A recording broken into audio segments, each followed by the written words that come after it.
नमस्कार साथियों, आज के इस कार्यक्रम में आप सभी का बहुत बहुत स्वागत है। मैं आचार्य अरुण शास्त्री आज इस विषय वस्तु पर चर्चा करने वाला हूं कि कालसर्प योग जन्म कुंडली में क्या होता है। देखिए, आप सभी जानते होंगे कि कालसर्प योग व्यक्ति के जीवन में कई लोगों की जन्म कुंडली में होता है और आपने देखा भी होगा कि कई लोगों के ऊपर उसका प्रभाव भी होता है। कोई कोई उसके बारे में जानते हैं, कोई नहीं जानते।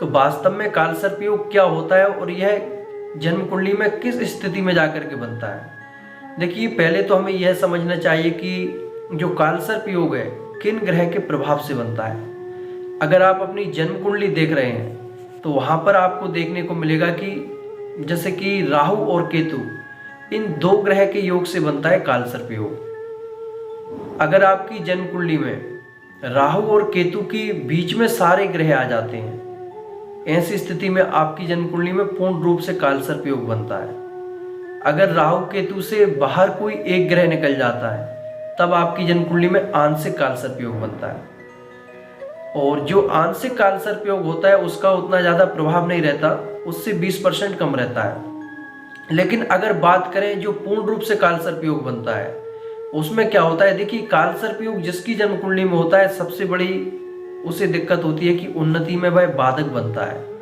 और एक बात और आप जान लीजिए कि जो कालसर्प योग का असर होता है व्यक्ति पर, ये मात्र 35 और 36 वर्ष की आयु तक होता है।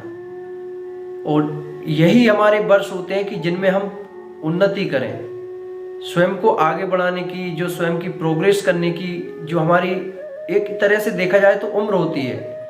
तो वही जब हमारी उम्र निकल जाती है, फिर इसके बाद में हम सोचते हैं, भटकते हैं जगह जगह कि हमें क्या करना चाहिए, क्या नहीं करना चाहिए।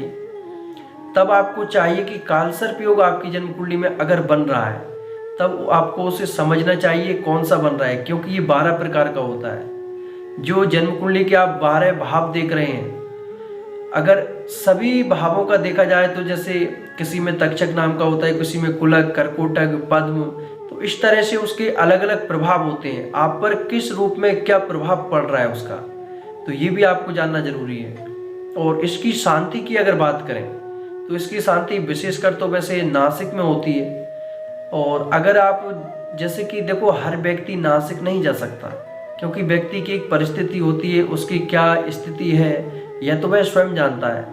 तब आप देखिए, भोलेनाथ की उपासना करके या फिर किसी भी प्रकार का कोई अभिषेक करके आप अपने कालसर्प योग की शांति कर सकते हैं। देखो, उससे जैसे कि देखा जाए तो अगर हम कोई भी निवारण करते हैं तो प्रश्न उठता है कि ये शांत हो जाएगा या नहीं होगा।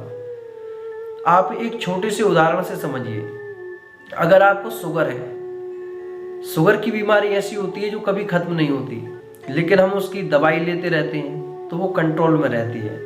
इसी प्रकार से जन्म कुंडली के जितने भी योग हैं, किसी भी योग का प्रभाव कभी खत्म नहीं होता। हम उसके उपाय करते रहते हैं तो वह हमारे कंट्रोल में रहते हैं, उसका हमारे ऊपर प्रभाव नहीं होता। इसी प्रकार से कालसर्प योग का है। तो आज के इस कार्यक्रम में इतना ही। जय श्री कृष्णा, राधे राधे।